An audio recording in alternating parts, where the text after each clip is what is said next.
Professeur Ali Chongan, coordonnateur du programme national de lutte contre le paludisme du Sénégal.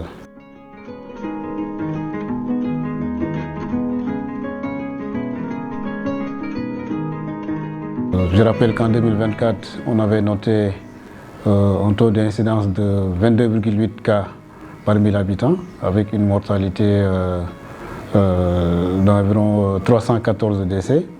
Mais cette année, on a vu qu'il y a une baisse considérable du nombre de cas de paludisme.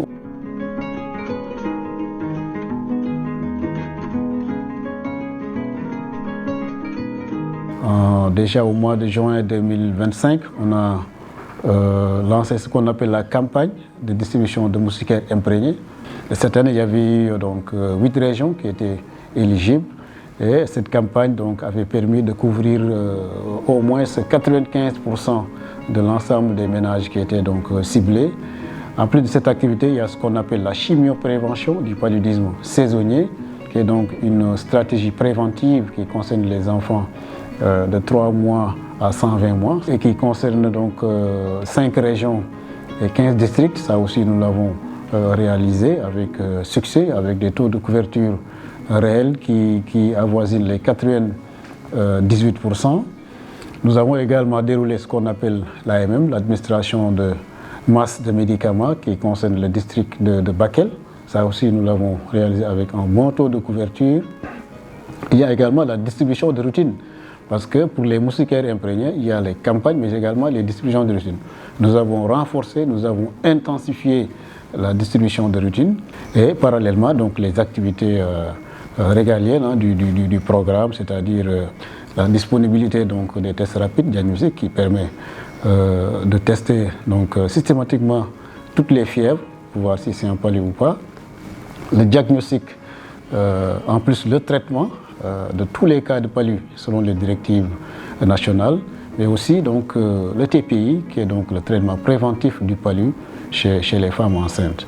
Donc en gros, ce sont les principales activités de l'année 2025 et ces activités nous ont permis effectivement, d'après les données provisoires que nous avons, une baisse en tout cas du nombre de cas par rapport à 2024.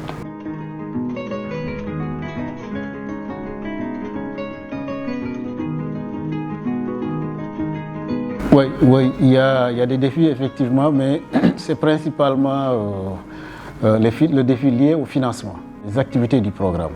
Nous sommes dans un contexte de raréfaction des ressources, ce qui fait qu'en plus maintenant des ressources qui étaient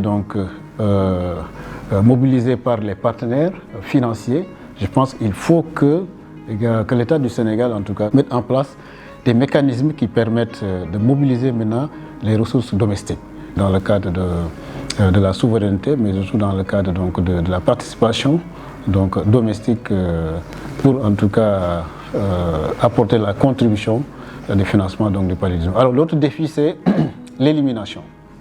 Vous savez, nous, depuis 30 ans, le ministère de la Santé, à travers le programme national de lutte contre le palu, est en train de mener une lutte pour éliminer le palu du Sénégal.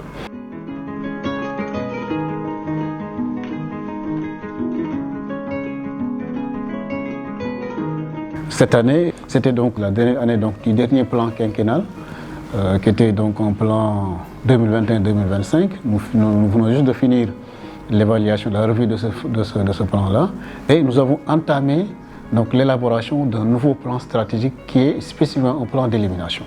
Ce qu'on veut, c'est que d'ici 2030, que le paludisme soit en tout cas éliminé du Sénégal. Donc ça, c'est un défi majeur, et je pense qu'avec la participation, la volonté des autorités étatiques, le gouvernement, le ministère de la Santé, je pense qu'on pourra relever ce défi-là d'ici à 2030.